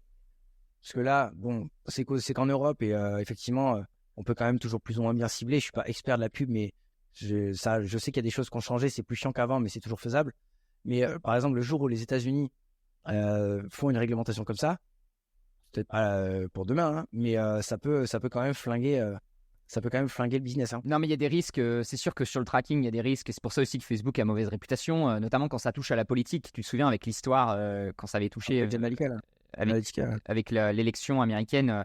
C'était le Cambridge Analytica qui était une boîte qui avait été payée pour faire du ciblage sur Facebook et tout. Donc, en effet, ça peut être utilisé comme une arme de destruction massive aussi en termes de politique. Et donc, ça inquiète beaucoup les législateurs. Et donc, en effet, gros inconvénient sur Facebook et Meta, sur Meta et Google. On va y arriver parce qu'entre Facebook, Meta, Google, Alphabet, ils ont tous des noms que tu peux utiliser sur plusieurs formes. Ça fait partie des risques. Et c'est sûr que Google, pareil, il y a un tel monopole que, comme Apple, les législateurs cherchent à casser un petit peu. Mais je pense que c'est compliqué. Je ne sais pas si tu as vu récemment, d'ailleurs, quand j'ai ouvert Chrome, ils me disent quel navigateur voulez-vous utiliser, quel moteur de recherche voulez-vous utiliser. Donc maintenant, ils te demandent activement. Donc tu vois, c'est une tentative européenne pour essayer de pousser un petit peu plus la concurrence parce qu'on sait qu'aujourd'hui, sur le moteur de recherche, 90% c'est Google, quoi. La part de marché est juste gigantesque. Il y a Bing qui a rattrapé un petit peu aujourd'hui en mettant en avant le fait que son moteur de recherche est boosté par ChatGPT, etc. Mais c'est vrai que ça reste, je pense que ça reste des habitudes, c'est-à-dire que même si tu demandes aux gens quel moteur, moi on m'a demandé quel moteur de recherche je veux utiliser, j'ai pas envie d'aller m'habituer à un nouveau moteur de recherche, tu vois. Peut-être que ça marche aussi bien que Google, mais j'ai tellement habitué à Google que c'est que c'est rentré dans les mœurs presque. Tu dis à un mec, va sur Google, tu vois. Cherche sur Google. C'est même pas sur Internet, c'est cherche sur Google. Ouais, c'est fort. Les mots. Devant rentrer dans. Oui. Et c'est là que, après, ça, c'est trop fort. Quand tu arrives à construire des business comme ça, où en fait, t'es l'évidence et t'es même plus un choix, c'est que t'as nickel game. C'est vrai que c'est très fort. Ils sont très, très forts là-dessus. Après, il va y avoir des tentatives. Moi, je m'inquiète un petit peu des LLM quand même, parce que je sais pas toi de ton côté, mais c'est vrai que moi, je recherche de plus en plus, j'utilise quand même. Alors, c'est pas tout à fait les mêmes requêtes, mais c'est vrai que de plus en plus maintenant, j'ai tendance à utiliser ChatGPT plutôt que Google. Mais donc, ça correspond quand même je pense que ça fait perdre. Je pense que ça va quand même leur faire perdre du trafic parce que il y a certaines requêtes qu'avant j'aurais fait sur Google qu'aujourd'hui je fais plus sur Google. Après, je suis peut-être pas le cas. Tu vois, ça va dépendre des gens. Mais il faut pas oublier que ce que les gens veulent obtenir, c'est une bonne information. Et les gens iront toujours vers l'outil qui apporte le plus rapidement possible la réponse à la bonne information qu'ils cherchent. Maintenant, Google, je pense qu'ils ont encore beaucoup de choses. Ils vont l'implémenter aussi, je pense. Hein? Petit à petit, ils vont quand même implémenter l'IA, je pense, dans Google, ça risque de se développer. Oui. Après, là, aujourd'hui, disons que je sais pas ce que toi comme utilisation de ChatGPT et de Google, mais moi, sur Google, je vais aller chercher rapidement des informations, on va dire. Genre, c'est facile. Genre, j'ai besoin je sais pas moi, une photo d'un truc ou alors une information. Je regardais Roland Garros, l'âge de machin, tu vois. Je vais sur Google, c'est facile.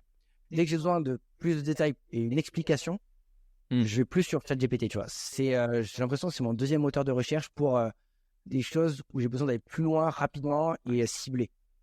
Alors que Google, c'est un peu le fourre-tout où tu peux aller demander, tu peux taper une requête, tu auras plus ou moins une information, mais qui n'est pas forcément très importante et très poussée, quoi. Mais du coup, tu vois, justement, est-ce que ces requêtes, tu vois, c'est pas des requêtes qui rapportent beaucoup à Google, la requête, tu vois, qui est courte, rapide, l'âge de machin, ça lui rapporte rien. Oui.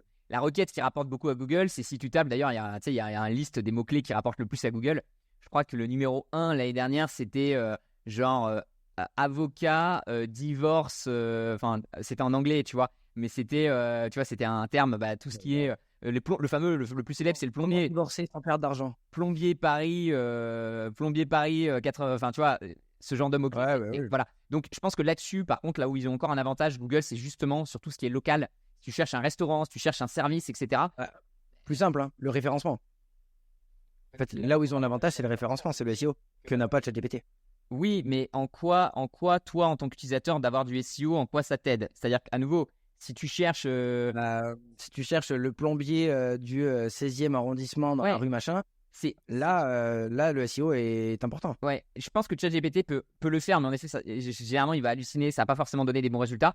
Mais par contre, tu vois, je sais pas si avant, tu faisais ton SEO en faisant des recettes de cuisine, tu vois, aujourd'hui, est-ce que ta recette de cuisine, tu peux pas l'avoir à peu près la même sur ChatGPT? Alors peut-être que tu n'auras pas les avis, il te manquera peut-être des choses. Mais clairement, on voit que c'est une concurrence. Et puis vraiment, OpenAI a vraiment lancé les pics, tu vois, sur Google. Donc on sent que c'est vraiment l'entreprise qui cherche à descendre. Maintenant, je pense qu'il faut faire attention. En bourse, on a souvent tendance à être trop concentré sur les news court terme. Tu vois, Google a fait quelques erreurs en IA, etc. Et donc on se dit, c'est sûr, la boîte, elle va cramer.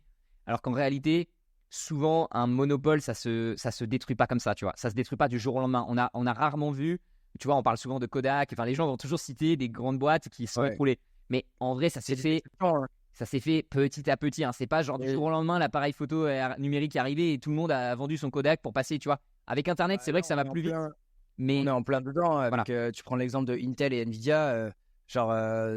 Intel, il y a quelques années, c'était une boîte qui était quand même de meilleure qualité que ce que c'est aujourd'hui. Ils faisaient les puces de Apple, etc., etc.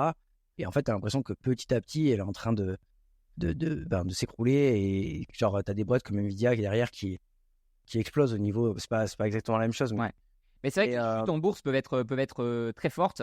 Et en l'occurrence, la chute de Intel, elle est justifiée quand même par les fondamentaux. Parce que certes, on a perdu 90%, mais bon, elle a fait moins 66% sur ses bénéfices en 2022 et moins 43% en 2023. Et elle a coupé son dividende.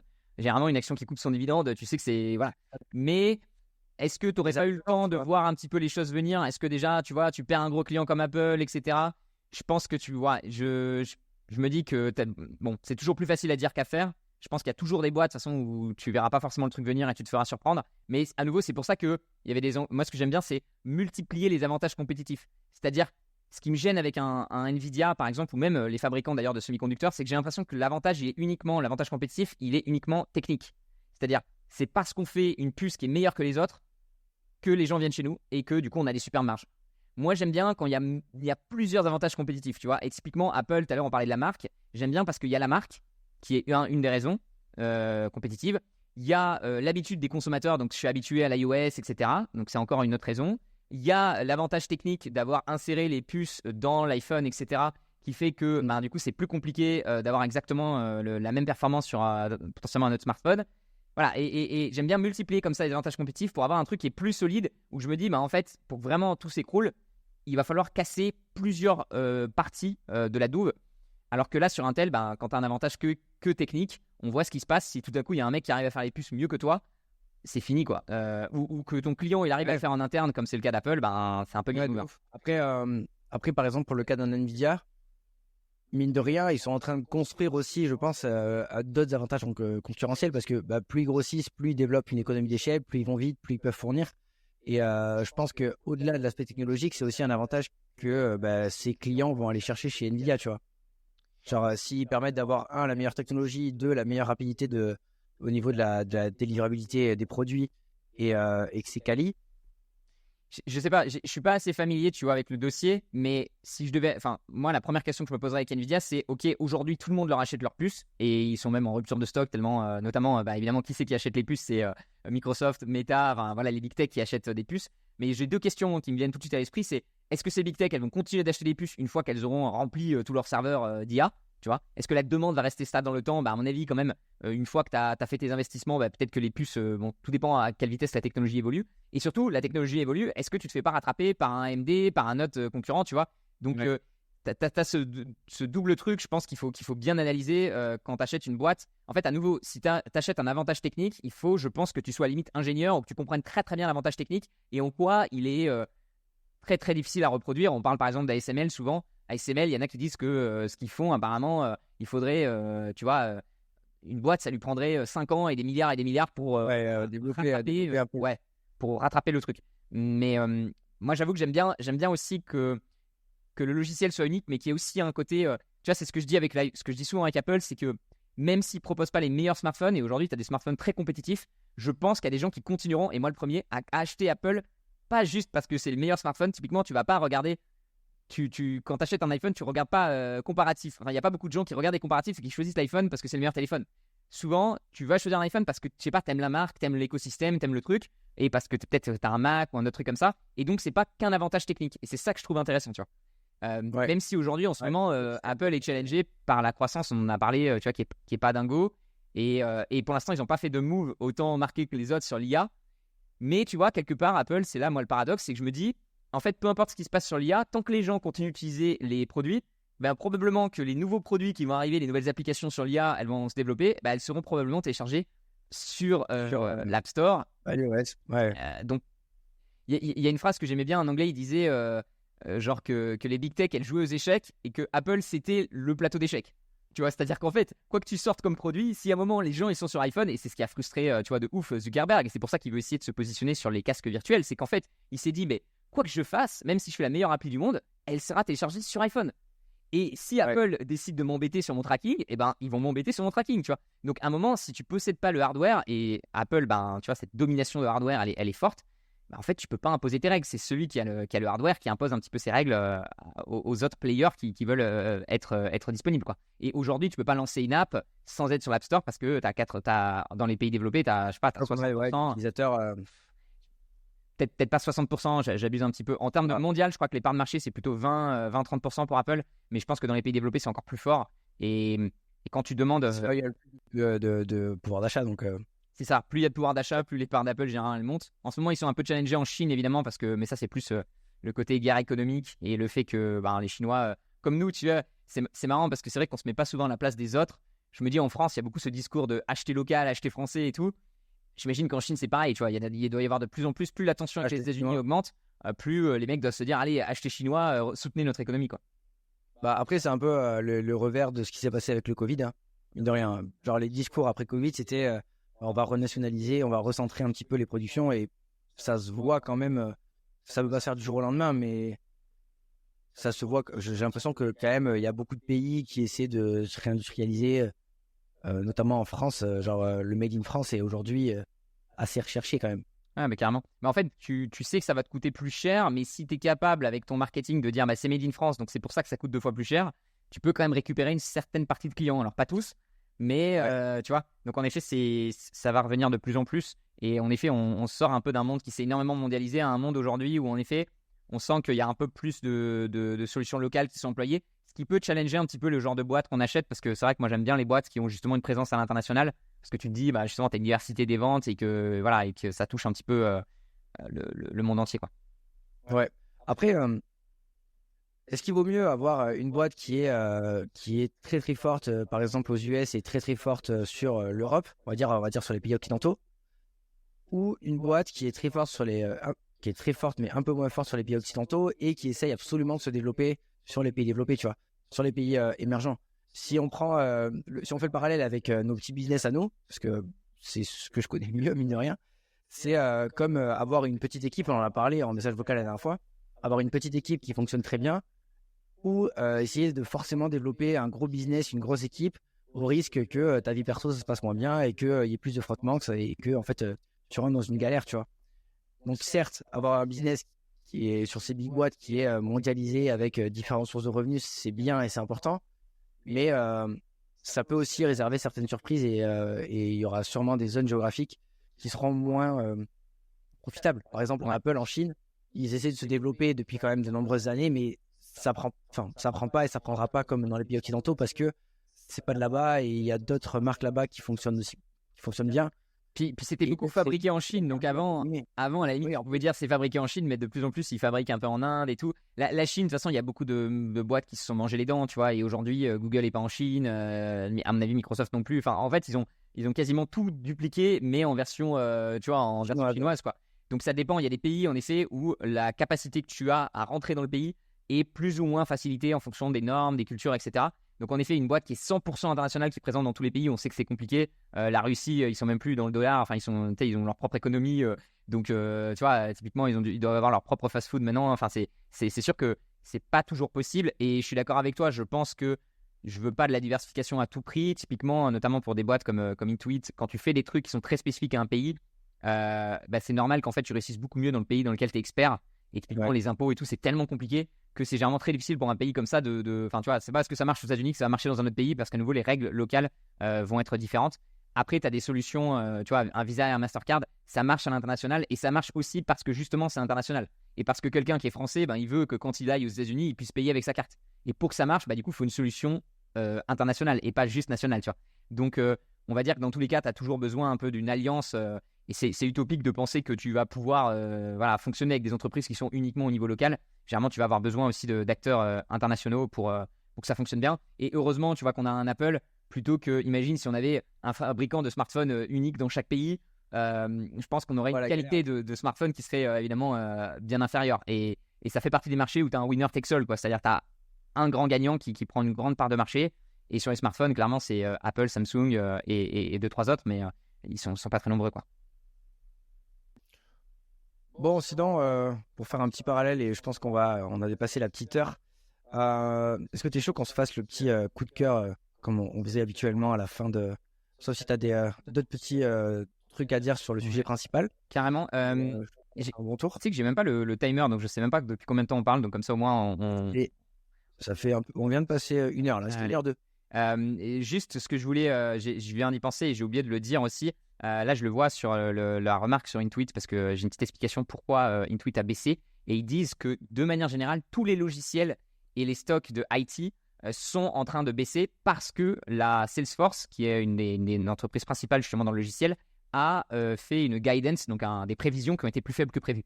Donc, ce que je voulais juste dire pour terminer sur ce sujet, j'aurais dû le dire évidemment quand on était sur le sujet principal, mais il ne faut pas oublier qu'il y a un effet de contagion aussi et que parfois, forcément, si Visa annonce des mauvais résultats, l'action Mastercard va baisser alors que Mastercard n'a pas encore annoncé ses résultats, mais c'est parce qu'on les associe ensemble. Et je pense qu'il faut faire attention avec ces termes d'association. Des fois, ça fonctionne, des fois, ça ne fonctionne pas. Parce que, à nouveau, les logiciels d'Intuit et de Salesforce, bon, on peut faire un rapprochement, mais ce n'est pas tout à fait les mêmes typologies de clients. Typiquement, Intuit vise plutôt les petites entreprises, alors que Salesforce est plus grosse. Ce n'est pas tout à fait le même genre de produit. Donc, je pense qu'il faut faire attention. Je pense, par exemple, au portefeuille Trident 1.0, on avait une action, je ne sais pas si tu te souviens, Clem, qui faisait du transport pétrolier. Et typiquement, c'était EPD, Enterprise Product Partner. Ouais. C'est plus le genre d'entreprise que j'achète aujourd'hui, mais ce qui était, je trouvais intéressant avec cette boîte-là, c'est qu'elle avait tendance à chuter dès qu'il y avait des mauvaises nouvelles au niveau du cours du baril, alors qu'en fait, elle n'était pas du tout liée au cours du baril, ou du moins pas du tout directement en fait. Dans le sens où elle signait des contrats pendant 10 ans sur le transport de pétrole, donc c'était signé, quoi. C'est-à-dire pendant 10 ans, quoi qu'il arrive, voilà. Et donc, en fait, pour perdre des clients, il fallait vraiment que les mecs ils fassent faillite et tout. Et donc, ce qui était marrant, c'est que son cours baissait en même temps que le prix du pétrole, alors qu'elle n'était pas liée directement et autant que les producteurs. Donc parfois, il peut y avoir des opportunités aussi, c'est-à-dire qu'il y a plein de mecs qui ne réfléchissent pas 30 000 ans, c'est-à-dire que quand il y a une inquiétude autour du pétrole, ils vendent leur ETF pétrole, ils vendent tout le secteur, ils jettent le bébé avec l'eau du bain, et du coup ça crée des opportunités avec des entreprises où tu peux dire là c'est pas justifié parce que à nouveau cette entreprise-là c'est pas la même que celle-ci, tu vois. C'est Après, ça peut permettre aussi d'avoir des opportunités intéressantes, tu vois, parce que par exemple, EPD, l'énergie, c'est compliqué comme secteur quand même, parce que c'est con, mais c'est des décisions politiques qui font presque le prix du baril et c'est l'OPEP qui décide plus ou moins d'ouvrir les vannes ou de les fermer, et derrière ça peut impacter le secteur en entier. Donc effectivement, quand tu vois que ça fait baisser une boîte qui fait du transport et qui n'a au final quasiment aucun rapport avec la production de pétrole en elle-même. Ouais. C'est compliqué. Après, on en revient encore à la psychologie des marchés, c'est toujours pareil. Hein. Un Mastercard qui fait des mauvais résultats et Visa qui baisse, Visa, pourquoi, tu vois, ça ne veut pas forcément dire que Visa va faire les mêmes résultats. Mais effectivement, l'association... Il y a une certaine logique, je pense, sur certaines associations, parce que c'est sûr que Visa et Mastercard, globalement, c'est vrai que c'est assez similaire et que s'il y a un ralentissement, alors elles ont des branches un peu différentes, mais c'est vrai que s'il y a un ralentissement au niveau du consommateur, et d'ailleurs, quand tu compares les deux courbes ensemble, elles se suivent quand même pas trop mal. Et après, tu vois, même si tu prends ce concept-là et que tu le dézoomes, aujourd'hui, tu fais chuter Apple, Google, Microsoft, déjà ces trois-là, et Amazon, elle est à la limite. Et Nvidia, c'est on va dire les 5 plus grosses. Si tu fais chuter ces boîtes-là, t'as presque tout le marché qui est parti pour se péter la gueule. Hein. Parce que ça va démonter les ETF. Donc, potentiellement, ça va emmener une tendance baissière sur le S&P, etc., etc. Et en fait, c'est là que tu te rends compte que c'est une globalité, les marchés financiers, et que certes, on peut extraire un peu plus de performance en allant sur des boîtes de meilleure qualité et sur le long terme. Parce qu'en fait, on en revient toujours à ça, tu vois. Genre, nos décisions, elles sont basées sur le long terme, donc c'est là-dessus qu'il faut se baser. Mais sur le court terme, il peut y avoir des effets de contagion comme ça, des baisses qui ne sont pas forcément justifiées à cause potentiellement du secteur de la tech qui va se péter la gueule à un moment donné. Hein. Ouais, non, mais c'est un bon exemple. En 2022, tu te souviens, toutes les boîtes qui étaient liées de près ou de loin à la tech ont énormément chuté. Et au contraire, c'était le rebond de l'énergie, des secteurs plus défensifs avec justement la hausse des taux d'intérêt. Mais à nouveau, c'était très court terme. Il y a plein de gens qui ont joué l'année 2022 comme ça. Et en fait, la manière de le jouer qui était le plus rentable, si tu te projettes pas sur un an, mais rien que sur 2 ans, donc imagine sur 5 ans, c'était justement de profiter d'acheter des big tech à des prix cassés, à des multiples beaucoup plus bas. On a parlé de Meta qui était à 12, mais même Google, même Microsoft étaient à des multiples qui commençaient à devenir vraiment intéressants et pas très chers, quoi. Quasiment les multiples, en fait, c'était les multiples du S&P 500, tu vois, c'était les multiples de 20. Donc 19-20, et à nouveau tu te poses la question, est-ce que c'est pas des boîtes qui ont quand même plus de croissance et plus de doux que S&P 500? Si c'est le cas, bonne occasion de se positionner dessus. 100%. Alors, Bon, du coup, coup de cœur. Dis-moi, mon Clem, quel est ton coup de cœur de la semaine? Bah, tu sais que j'en ai. Putain, faut que je réfléchisse, hein. J'ai pas eu le temps de réfléchir. T'en as un, toi, ou pas? Là, qui te vient direct. Allez, je vais m'en noter un. En vrai, je l'avais noté il y a un petit moment parce que j'ai déjà regardé il y a un petit moment, mais je l'ai bien kiffé. C'est le reportage sur Amazon Prime, justement, de Squeezie. Je sais pas si tu l'as vu, qui s'appelle Merci Internet.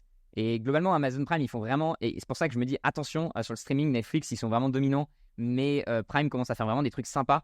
Ils font des trucs un peu locaux aussi, c'est-à-dire que c'est très lié aux stars un peu locales. Tu vois, ils ont fait. Chez nous, ils font Squeezie, mais aux US, ils vont faire aussi MrBeast. Il va sortir une série, à mon avis, qui va très très bien marcher. Donc, ils récupèrent un peu les stars de YouTube. Ils en ont fait un avec Eric et Ramsey il y a pas longtemps aussi. Ils ont évidemment LOL qui ressort, qui avait bien fonctionné. Ils ont aussi sorti des séries que je trouve vraiment pas mal, adaptées des jeux vidéo. Je sais pas si tu as vu, mais moi j'ai regardé The Last of Us, qui est incroyable comme série. Et j'ai aussi regardé récemment Fallout. Et en vrai, de manière générale, en fait, mon coup de cœur, ça va être Amazon Prime, tu vois. Je me dis, waouh, je les ai pas vu venir Amazon là-dessus. Je pensais vraiment que c'était, allez, on va faire comme toutes les big tech, on va lancer un service de streaming qui va perdre de l'argent. Et de plus en plus, je me dis, waouh, c'est malin quand même. Parce que franchement, moi, je suis limite à deux doigts de payer pour pas avoir les pubs. Et de plus en plus, je vais quand même sur Netflix avant tout. Mais de temps en temps, je vais aller checker sur Amazon Prime. C'est mon deuxième choix, quoi. Et je trouve qu'il y a vraiment des reportages. J'avais aussi le reportage avec Orelsan qui sont incroyables. Ouais. Je trouve ça génial, moi, de voir, je sais pas si tu as ça aussi, mais de voir les coulisses de la réussite d'un mec, d'une nana, et de voir tout le bordel que ça peut être et toute l'histoire. Surtout que Orelsan, c'était incroyable parce que son frère l'a filmé littéralement au tout début. Et Squeezie, c'est un peu pareil. Tu as vraiment les vidéos de vraiment quand il faisait 50 vues. Bah, qu'on regardait quand on était petit, hein. C'est ça. Et alors, moi, je regarde. Après, moi, j'ai pas trop regardé tant que ça quand j'étais petit, mais c'était ce genre de vidéo. Un peu, tu voyais qui c'était, quoi. Voilà, c'est ça. Genre, tu voyais le mec dans sa chambre en train de jouer à Call of, genre, on l'a connu à peu près à ce moment-là. Ouais, mais moi, je pense que c'était Cyprien Gaming, je pense que j'avais suivi un peu, tu vois, tu vois, à l'époque. Ouais, et Cyprien Gaming, ça fait je sais pas combien d'années, Ouais, il avait une tête de guino. C'est ça, t'as l'impression que c'était hier, et en fait, ça a évolué tellement vite, et c'est vraiment. Ouais. Et donc, regardez en tout cas des reportages comme ça, moi, je suis fan, quoi. De manière générale, je suis fan des docus, et si c'est un docu en plus qui creuse un peu l'histoire et qui revient vraiment aux prémices, et t'as des vidéos, des archives et tout, je trouve ça génial, et je trouve que Amazon, ça, l'a très bien réussi. Et après, je dis Amazon, mais en réalité. Ils ont surtout accepté de financer parce que finalement j'imagine que c'est l'équipe de Squeezie qui est venue le voir, enfin je sais pas comment ça se passe, mais voilà, ou dans Orelsan, c'est son frère qui a dit bon bah moi j'ai un projet qui veut me le financer, et je trouve ça cool qu'Amazon, malgré toutes les critiques qu'on peut faire à Amazon sur le fait qu'ils dépensent des fois beaucoup dans des projets un peu lunaires et pas toujours rentables, faut avouer que parfois ils arrivent à faire des projets des beaux trucs qui apportent beaucoup de valeur aux gens qui vont les regarder derrière, quoi. Tu trouves tout de même qu'il y a là tu dis Netflix 1, Amazon Prime 2. Et moi, j'ai pas du tout ça, tu vois. Moi, j'arrive pas à me dire, putain, il y a vraiment un avantage concurrentiel à ce genre de plateforme-là. Moi, j'en ai rien à faire, que ce soit Netflix, Amazon, Disney, Canal+. Je vais juste là où je suis intéressé, et j'ai pas l'impression d'en avoir un favori, tu vois. Je vais un petit peu partout. Okay. C'est rare que je me dise, je vais plus sur celle-là parce que vraiment les trucs sont bien. Mais Netflix, les films Netflix m'ont déçu un nombre de fois. J'ai arrêté de les regarder. Les séries sont très bien. Amazon Prime. J'y vais, mais je sais jamais trop où aller. C'est un peu le foutoir. En fait, pour moi, Netflix, là où ils sont très forts, c'est que en fait, c'est le plus grand catalogue. En fait, Netflix, c'est le choix par défaut. C'est-à-dire quand tu sais pas ce que tu vas regarder, je trouve que c'est beaucoup plus simple d'aller sur Netflix parce qu'ils ont beaucoup plus de choix, et donc tu vas probablement trouver un truc qui te plaît, tu vois. En ce moment, on se remate les Friends avec ma chérie. Voilà, c'est très confortable. Tu sais que tu as beaucoup de séries. Alors après, tu trouves pas tout, hein. D'ailleurs, la règle sur Netflix, c'est que quand tu cherches vraiment un film, tu le trouves jamais. Mais c'est clair. Tu viens et tu te laisses un peu surprendre. Ils ont aussi la meilleure interface, tu vois. Ils ont plus d'IA, plus de recommandations et tout. En fait, pour moi, c'est juste que c'est la plateforme dominante. Et tu vois, typiquement, je vais aller sur Prime. Je vais uniquement aller sur Prime si je sais que je veux voir quelque chose. Ok, je veux voir Roland Garros. Ouais. Je veux voir, tu vois. Donc, il va falloir me faire une pub quelque part pour me pousser à aller sur Prime. Je vais pas y aller par moi-même. Alors que Netflix, j'avoue que j'ai tendance à y aller par moi-même quand je me fais chier ou je suis avec ma chérie. Je dis tiens, qu'est-ce qu'on va se mater et tout, tu vois. Donc, de temps en temps, maintenant, on commence à aller un peu sur Prime. Mais j'avoue que tu vas pas faire le tour de toutes les plateformes, tu vois. À un moment, tu as tendance à aller sur une plateforme quand c'est le moment de mater ta. C'est le problème. C'est le problème qu'on a des fois, c'est que en fait, on a tellement de choix, tellement de plateformes, que on passe 45 minutes à essayer de choisir un film et on sait même plus où choisir, et au final, on regarde rien du tout. Et c'est un peu le luxe d'avoir différentes plateformes, parce que je crois que je les ai quasiment toutes. mais Ah ouais, alors peut-être que, trop. tu vois, moi, je me suis désabonné Disney Plus parce que je me suis dit, en fait, il y a que certains. Enfin, tu vois, si à un moment j'ai vraiment envie de voir quelque chose, je pourrais le faire. Ouais, Star Alors, Wars, Marvel. j'avoue que de temps en temps, je pirate un petit peu aussi parce que, en fait, moi, ce que j'aime bien faire, c'est regarder justement quand t'as trop de choix. Ce que j'aime bien faire, c'est regarder genre les top 250 meilleurs films du monde ou les top 250 meilleures séries du monde. Et je me dis, bah vas-y, on prend un truc qui est déjà Ouais, prouvé. on tape là-dedans. Voilà, et comme ça, on sait que c'est déjà top. Alors que, en effet, comme tu dis, si tu prends un film random sur Netflix, il y a moyen que tu sois quand même vachement déçu. Donc, c'est vrai que moi, maintenant, je préfère regarder un peu les avis. Mais je pense quand même que le streaming a des beaux jours devant lui parce que je pense que c'est une habitude qui est développée. Et T'as toujours été là, hein. Genre, depuis Internet, enfin, tu parles de pirates, Roman le pirate, mais on faisait tout ça. Tu vois, genre, les plateformes de. Merde, comment ça s'appelait de peer-to-peer, Emule, ouais, les ouais, torrents, ce genre quoi. de choses-là, où on allait télécharger Rasta Rocket et on se retrouvait avec un film, voilà, de boules de pétanque. Et, euh, Ouais. et du coup, ça a toujours été là, tu vois, c'était du streaming déguisé. Genre, on voulait juste avoir des films accessibles de chez nous facilement. Et là, en fait, ce qu'ils offrent, c'est la simplicité. Genre, t'arrives, maintenant avec les télés connectées, t'appuies sur un bouton, Netflix, tu lances, et let's go, tu vois. T'as 10 minutes tout le frottement que tu peux avoir pour regarder un film. Et ça, c'est très cool. Surtout quand tu vois que le cinéma aujourd'hui, enfin, c'est con, mais des fois, tu te dis, bon, ben, on regardera le film sur Canal ou sur Netflix quand ça sortira. Parce que au cinéma, tu vas payer 13 balles ta place, ça te coûte cher, alors que tu sais que 3 mois après, tu l'as sur les plateformes de streaming. Non, mais c'est pas tellement Et le prix au ciné, c'est plus que j'aime bien être chez moi, être chill, tu vois, avec une glace et tout. Et au ciné, moi, j'aime j'aime bien bien aussi. l'expérience, mais j'avoue que le fait quand t'as la salle qui est bondée, tu peux pas t'asseoir ou quoi, c'est un peu chiant, tu vois. Donc j'avoue que de plus en plus, moi j'ai un pote, maintenant il a un rétroprojecteur chez lui.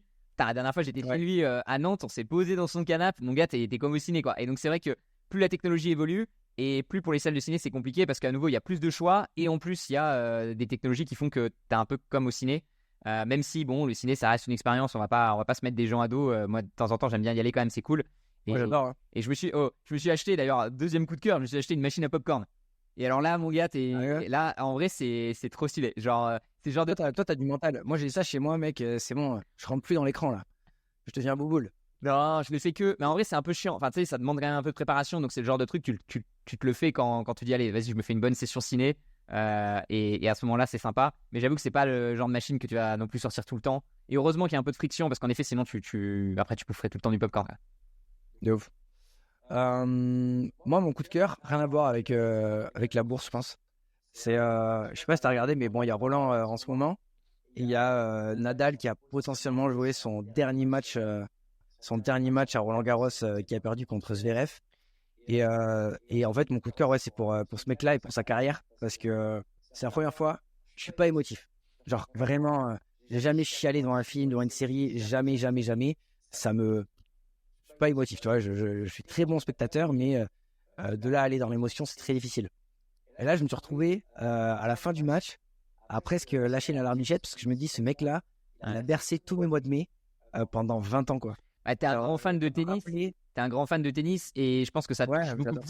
plus. Ça touche aussi beaucoup plus parce que c'est plus un truc qui te touche, le côté, Ouais. le parcours, le champion. Enfin, Ouais, c'est un mec qui m'a donné envie de jouer. C'est un mec que je regardais quand j'étais chez mes parents. Genre, je me rappelle, tu sais, ça rappelle les mercredis après-midi du mois de mai où tu dis putain, je vais pouvoir regarder Roland, c'est trop bien. Et tu sais, ce mec-là, en fait, il m'a rappelé énormément de choses. Et j'étais méga fan de Rafa. Genre, et ça, c'est un de mes grands regrets. Vraiment, un de mes grands regrets. Je me dis, t'es con parce que franchement, il y a des fois, tu te dis, tu feras plus tard, tu feras plus tard, tu feras plus tard.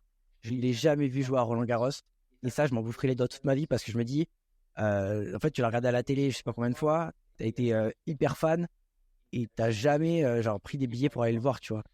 C'est ça, gros regret, je pense. tu sais que mes potes, j'ai deux potes, j'ai une pote, on lui a offert, qui est la pote avec qui ma chérie a passé sa thèse, Morgane, on lui a offert justement pour sa thèse, il me semble que c'était pour la thèse, des billets pour Roland Garros. Et donc elle y est avec mon pote Sof. Et en vrai, je me dis, trop, trop bien comme expérience. Tu vois, c'est un truc à faire une fois dans sa vie, je pense. Ouais, C'est grave. genre pour quelqu'un qui aime bien le tennis, ça doit être comme Disneyland, quoi. T'es là-bas, tu vois un peu des stars et tout. On a maté avec ma chérie la série Netflix. Moi, je suis pas très tennis de base. On a maté un peu la série, tu sais, où ils suivent justement les joueurs de tennis. Donc, ils suivent pas les stars, mais ils suivent un peu les prochains, quoi. Parce que va y avoir Ouais, une espèce de turnover là maintenant que ouais, c'est en route là. et ben en vrai c'est assez impressionnant. Et c'est vrai que ça donne envie d'aller voir en vrai et tu vois à quel point c'est un sport, je trouve, qui est mental. Moi, j'ai jamais vu autant de craquage. C'est un truc de fou. Hein. C'est-à-dire que moi, j'ai arrêté parce que psychologie. Hein. J'ai pété un plomb psychologiquement. C'est genre hyper dur. Hein. Il faut avoir un mental. Je pense que c'est le sport où faut avoir le mental d'acier. En plus, le système des points fait que tu penses que tu gagnes et après tu peux reperdre. Enfin, tu sais, ça peut. Non, mais c'est très. Chaque balle. Moi, ça m'a forgé une forte psychologie. Je pense que ça m'a aidé pour beaucoup de choses derrière. Hein. Au niveau discipline, parce que et même au niveau de gérer les temps faibles. Parce que aujourd'hui, tu vois, c'est con, mais quand tu veux monter un business comme j'ai pu le faire en parallèle de la kiné à la base, des temps faibles, j'en ai bouffé, tu vois. Genre, clairement, j'ai eu l'occasion d'abandonner des centaines de fois parce que je gagnais pas assez ma vie pour vivre de cette activité-là. Je bossais beaucoup trop.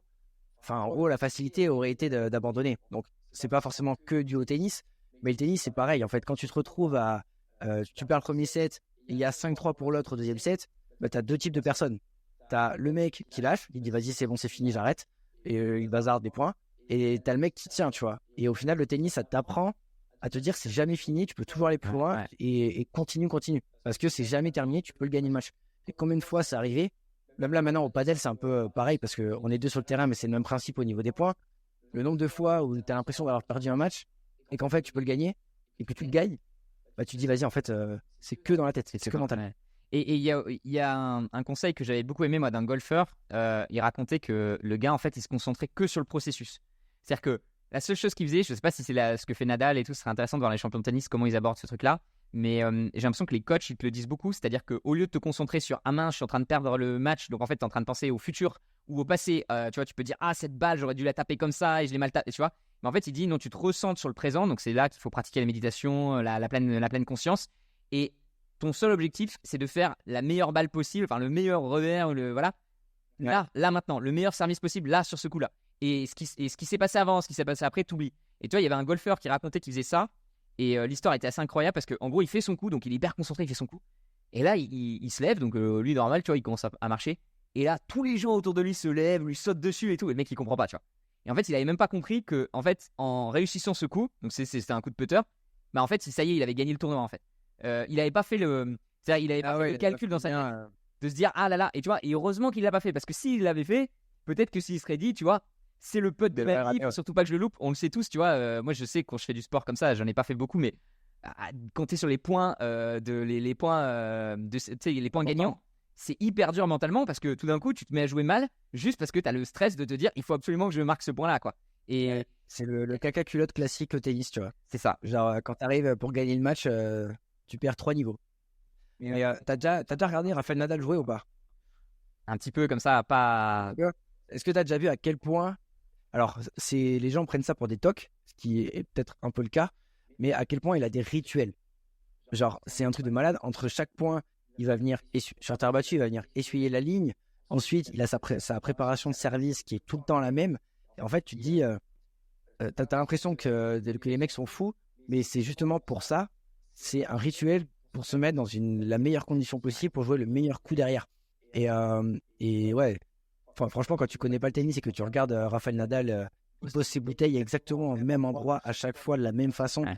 Donc c'est un peu extrême, mais ça montre à quel point en fait il faut que tout l'environnement soit parfait pour pouvoir être bon dans sa pratique du tennis. Il faut rentrer dans sa bulle et je crois que c'était pareil Phelps qui pareil avait été multimédaillé. Je crois que ça reste le mec qui a gagné le plus de médailles d'or de tous les temps. Et lui, pareil, je crois que c'était un truc, j'avais lu, c'était le même entraînement, il met ses lunettes au même moment, il s'assoit, il tac, il prend 3 respirations, ensuite il y va. Et en effet, ça permet de créer en fait une routine. Et c'est important dans la vie d'avoir ce genre de routine, tout en faisant attention de garder le fait d'être bien présent, tu vois. Je pense que la routine, elle aide, mais en effet, tu peux des fois faire des trucs par habitude sans être dans le moment. Et je pense qu'en fait, le sport, là où c'est dur, c'est qu'il faut vraiment être toujours là maintenant. Parce que le moindre, tu vois, si t'es pas fluide et que t'es pas dans l'instant présent, bah la moindre pensée parasite va t'empêcher de délivrer ce qu'il faut, quoi. Bah, surtout qu'à ce genre de niveau-là, t'as pas le droit à l'erreur. Ah, ça, c'est sûr. Si toi t'es pas dedans, le mec en face il y est. Hein, donc, et un match ça peut partir très vite. Et c'est fini. Et je pense juste à un dernier truc pour conclure mon Clem aussi. Tu vois, tu disais, je suis le genre de mec qui pleure jamais et tout. Et je suis un peu comme toi. Genre, je suis pas très émotif, tu vois, de base. Et je pense que c'est une force d'ailleurs, même en bourse, tu vois, parce que justement, je pense que si t'as pas trop tendance à pleurer, face à un match, bah, tu vas peut-être pas. Voilà, tu vois. Et c'est vrai que je me disais, mais d'où ça vient? Pourquoi, par exemple, tu vois, ma chérie, elle va beaucoup plus pleurer. Et en fait, je me disais, au début, je pensais que c'était vraiment lié au caractère, mais je pense qu'il y a vraiment un truc aussi au niveau tu vois, au niveau génétique et au niveau des hormones aussi, tu vois. C'est-à-dire qu'en fait, je pense que tu as vraiment des hormones qui font que tu es plus ou moins sensible à des choses. Tu vois, typiquement, il y a des filles qui racontent que des fois, je sais pas, elles vont ouvrir leur placard, elles vont regarder, elles vont tomber sur une vieille robe et ça va leur rappeler un souvenir, elles vont pleurer, tu vois. Donc c'est à quel point, tu vois, potentiellement, des fois, les hormones, moi, je trouve ça fascinant ce sujet-là, à quel point avoir un certain montant d'hormones peut complètement changer ta manière de fonctionner. Et c'est ce que je dis souvent, tu vois, à mes potes, parce que j'ai des potes évidemment qui sont très féministes et qui me disent, mais non, ça fonctionne pas comme ça, c'est parce qu'on nous a éduqués à pleurer devant les films et tout. Moi, j'ai envie de te dire, demain, je t'injecte de la testostérone, je t'injecte le même montant de testostérone. Enfin, t'es un homme, je crois qu'il y a 10 à 15 fois plus de testo qu'une femme. Je t'injecte ce même montant de testostérone, tu vas voir que tu vas pas avoir les mêmes réactions que les réactions que tu as naturellement. Et c'est exactement pareil si tu m'injectes d'autres hormones qui sont, tu vois. Et, Ouais. et voilà, moi, ça m'a fait penser à ça quand tu as dit que tu pleurais pas, à quel point parfois on croit être complètement en contrôle et maître de ce qu'on fait. Et au final, on a quand même encore, à mon avis, plein de choses qui sont purement liées au fonctionnement qu'on a. Et là, tu vois, je lance une bouteille à la mer pour un prochain podcast parce que je pense qu'on va s'arrêter là, mais ce serait marrant parce que là, tu as dit justement cet aspect contrôle génétique et tout, alors que justement, le contrôle aide beaucoup en bourse et je crois qu'il a été prouvé par des études que les femmes sont de meilleurs investisseurs que les hommes. C'est intéressant. Alors que moi, j'aurais plutôt dit. Mais je pense que c'est le côté risk-taking qui pose aussi souci. C'est-à-dire que les mecs, ils ont trop de confiance en eux, des fois. Alors, à nouveau, est-ce que c'est inné? Est-ce que c'est acquis? Et en C'est fait, sûr que. ouais. Tu vois, parce qu'il y a ce débat, est-ce que c'est inné et c'est acquis? C'est sûr que les garçons, alors, on va beaucoup plus les pousser aussi. Ça. Beaucoup plus gambler, quoi. Voilà. Genre en mode. Mais je pense que c'est lié à l'agressivité, c'est lié à pas mal de choses. Et en effet, peut-être que c'est super intéressant en ce moment. Je lis en fait le livre d'une fille d'un grand investisseur en bourse qui est assez connu. Donc le mec avait écrit le bouquin, je sais pas si tu connais, Rule One. Comment il s'appelle Bon, mais j'ai pas le nom. Rule One Book. C'est un mec assez cool. C'est un bouquin qui est assez vieux, mais je vous le recommande. Ça fait partie de mes meilleurs, de mes livres préférés. Il s'appelle Phil Town, le gars. Donc c'est un Américain très cool. Et dans ce bouquin-là, tu vois, c'est très carré. Hein. Moi, je l'avais lu, le bouquin, c'est voilà les chiffres. Et je trouvais d'ailleurs que c'était très bien expliqué, étape par étape, voilà le procédé. Et en fait, ce qui s'est passé, c'est qu'il a une fille qui n'investissait pas en bourse. Donc ça, c'est terrible dans ta vie. Moi, c'est pareil avec ma sœur, tu vois, c'est genre, t'es là, tu parles à tout le monde à quel point la bourse est géniale, et même tes proches, ils investissent pas, tu vois, parce que t'as pas su les convaincre. Et donc, il avait sa fille qui investissait pas en bourse, et tout d'un coup, un jour, elle se rend compte, tu vois, elle en a marre de son boulot d'avocat, elle gagne pas assez d'argent, et elle a envie de commencer à atteindre la liberté financière. Et du coup, elle décide de commencer à investir en bourse, tu vois. Et en fait, elle a écrit un bouquin sur son expérience, et je suis en train de le lire, et c'est tellement pas la même manière d'expliquer que son père, tu vois. Et c'est tellement plus féminin dans l'approche, et je trouve qu'il y a vraiment une approche qui est plus féminine. Alors à nouveau, on va pas faire de généralité, ça dépend de comment tu te ressens, mais tu vois, chaque étape, elle est en mode, elle doute d'elle-même, elle a beaucoup plus de...